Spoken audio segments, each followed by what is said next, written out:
Salam sejahtera untuk kita semua, salam sehat. Semoga kita senantiasa dilindungi oleh Allah Bapa di surga dan senantiasa diberikan kesehatan dan rezeki. Pada hari ini kita akan mendengarkan permenungan dari Injil Markus bab 8 ayat 27 sampai 35. Sebelum kita melanjutkan permenungan ini, ada baiknya kita mendengarkan perikop yang akan saya bacakan dari Injil Markus bab 8 ayat 27 sampai 35. Inilah Injil suci menurut Markus. Kemudian Yesus beserta murid-muridnya berangkat ke kampung-kampung di sekitar Kaisarea Filipi. Di tengah jalan ia bertanya kepada murid-muridnya, katanya, "Kata orang, siapakah aku ini?" Jawab mereka, "Ada yang mengatakan Yohanes Pembaptis, ada juga yang mengatakan Elia, ada pula yang mengatakan seorang dari para nabi." Ia bertanya kepada mereka, "Tetapi apa katamu, siapakah aku ini?" Maka jawab Petrus, "Engkau adalah Mesias." Lalu Yesus melarang mereka dengan keras supaya jangan memberitahukan kepada siapapun tentang Dia. Kemudian mulailah Yesus mengajarkan kepada mereka bahwa Anak Manusia harus menanggung banyak penderitaan dan ditolak oleh tua-tua, imam-imam kepala, dan ahli-ahli Taurat, lalu dibunuh dan bangkit sesudah 3 hari. Hal ini dikatakannya dengan terus terang. Tetapi Petrus menarik Yesus ke samping dan menegur dia. Maka berpalinglah Yesus dan sambil memandang murid-muridnya, ia memarahi Petrus, katanya, "Enyahlah iblis, sebab engkau bukan memikirkan apa yang dipikirkan Allah, melainkan apa yang dipikirkan manusia." Lalu Yesus memanggil orang banyak dan murid-muridnya dan berkata kepada mereka, "Setiap orang yang mau mengikut aku, ia harus menyangkal dirinya, memikul salibnya, dan mengikut aku. Karena siapa yang mau menyelamatkan nyawanya, ia akan kehilangan nyawanya. Tetapi barang siapa kehilangan nyawanya karena aku dan karena Injil, ia akan menyelamatkannya." Demikianlah sabda Tuhan. Terpujilah Kristus. Saudara-saudari yang terkasih dalam Tuhan kita Yesus Kristus, bacaan Injil yang baru saja kita dengarkan merupakan bacaan Injil yang akan dibacakan pada hari Minggu biasa ke-14. Bacaan ini mengisahkan tentang Yesus yang bertanya kepada para murid dan kepada orang banyak tentang siapakah dirinya.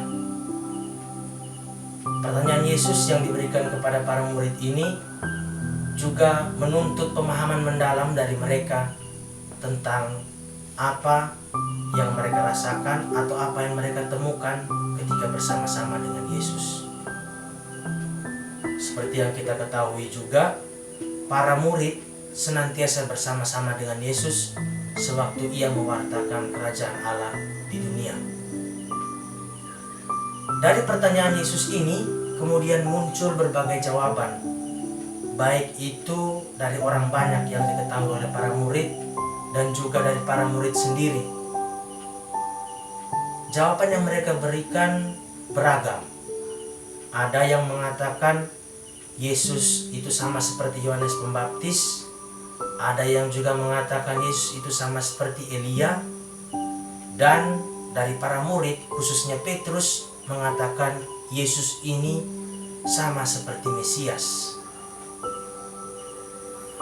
Jika kita teliti lebih dalam, mengapa para murid mengatakan Yesus itu ialah Mesias khususnya Petrus, lalu orang banyak juga mengatakan Yesus itu sama seperti Yohanes Pembaptis, sama seperti Elia, itu ada berbagai macam alasan. Ketika orang banyak menilai Yesus sama seperti Yohanes Pembaptis, mereka melihat bahwa dalam pewartaan Yesus, ia senantiasa menyerukan pertobatan. Hal ini juga yang dilakukan oleh Yohanes Pembaptis dalam pewartaannya. Lalu juga ketika melihat Yesus, mereka melihatnya sama seperti Nabi Elia yang senantiasa mewartakan sabda Allah yang juga menyejukkan hati.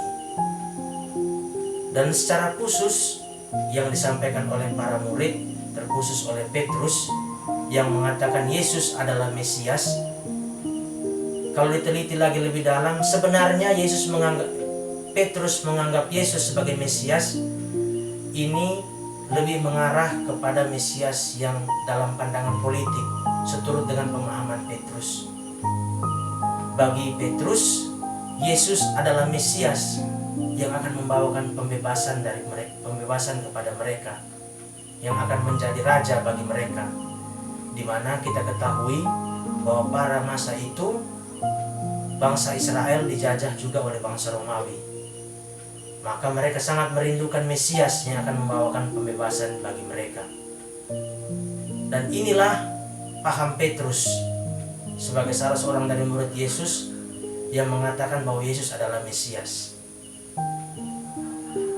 Lalu apa tanggapan Yesus mengenai jawaban dari para murid ini atau dari orang banyak yang ia tanyakan tentang siapakah dirinya? Yesus dengan jelas dan terang menyatakan bahwa ia adalah anak manusia. Anak manusia harus menderita, sengsara, wafat, dan bangkit demi menebus dosa umat manusia. Di mana setelah Yesus bangkit dengan mulia, ia menyingkirkan pemahaman Mesias politik yang selama ini dipengerti oleh para murid, secara khusus oleh Petrus. Yesus adalah Mesias yang rela menderita, sengsara, wafat, dan bangkit demi menebus dosa umat manusia, dan merupakan perwujudan nyata kasih Allah kepada manusia. Dan ketika mendengar pernyataan Yesus ini, Petrus justru tidak setuju, karena ia terus-menerus terkurung dalam pemikirannya, dalam pemahamannya tentang Mesias. Dia belum mampu untuk keluar dari pemahaman Mesias politik tadi. Bagaimana mungkin seorang raja yang ia harapkan, seorang yang membawa pembebasan, justru harus mati, harus wafat? Itu tidak disetujui oleh Petrus atau bertentangan dengan pemikirannya. Maka wajar jika Yesus berkata kepada Petrus, "Enyahlah iblis." Petrus belum mampu untuk berpikir sama seperti apa yang dipikirkan oleh Allah. Nah, di sini kita dapat melihat bahwa Petrus yang sehari-hari bersama-sama dengan Yesus kurang mampu untuk mengenal Yesus secara mendalam, kurang mampu untuk memahami Yesus. Karena apa? Karena ia selalu terkurung di dalam pemikirannya, selalu terkungkung dalam dirinya, terkungkung dalam pemahamannya. Lalu apa relevansi bagi kita saat ini? Kita umat beriman, umat Katolik khususnya, terkadang masih menempatkan Tuhan seturut dengan egoisme kita, seturut dengan pemikiran-pemikiran kita. Tuhan harus seperti ini, Tuhan harus seperti itu, sesuai dengan kemauan kita. Pernahkah kita membuka diri kita, membuka hati kita, membuka pikiran kita untuk mendengarkan suara-suara Tuhan? Sadar atau tidak, ini seringkali kita lakukan. Misalnya dalam hal berdoa, kita cenderung meminta apa yang senantiasa kita inginkan, bukan apa yang kita butuhkan. Kita kurang mampu untuk mau mendengarkan apa yang harus kita laksanakan dari perintah-perintah Tuhan itu. Lalu juga dalam kehidupan sehari-hari, kita seringkali menyatakan bahwa kita adalah umat Katolik. Kita beriman kepada Yesus Kristus. Kita sungguh-sungguh mengenal Yesus Kristus. Tapi apakah kita mampu untuk melaksanakan kasih-Nya kepada semua orang? Kasih Yesus yang senantiasa diberikan kepada kita? Maka ini kemudian menjadi permenungan bagi kita semua. Cobalah untuk lebih membuka diri, membuka hati kita ketika kita ingin mengenal Yesus lebih dalam. Pertama-tama kita harus mampu untuk mengimani Yesus secara tulus, mampu untuk membuka hati kita, membuka pikiran kita. Dan mungkin ini bisa dilakukan dengan cara yang sederhana, melalui doa-doa kita. Cobalah untuk berdoa tanpa perlu memohon segala sesuatu. Cobalah untuk berdoa demikian. Yesus, katakanlah kepadaku apa yang Engkau kehendaki dalam hidupku. Bantulah aku agar lebih sungguh dalam mewartakan kasih-Mu kepada sesama. Ketika kita sudah mampu untuk melaksanakan doa ini dengan penuh iman, dengan penuh hati yang teguh, mungkin kita akan mampu untuk mendengarkan suara-suara Tuhan itu. Kita coba untuk menyingkirkan egoisme dalam diri kita. Dan ketika kita sudah mampu untuk mendengarkan suara-suara Tuhan ini, kemudian kita mampu untuk mewartakan kasih kepada sesama. Karena percuma kalau kita mengatakan kita beriman kepada Yesus, kita mengenal Yesus, kita orang Katolik, tapi kita belum mampu melaksanakan apa yang dilakukan Yesus kepada semua manusia, yakni mengasihi sesama. Sama seperti apa yang dikatakan oleh Rasul Yakobus kepada kita, iman tanpa perbuatan adalah mati. Amin.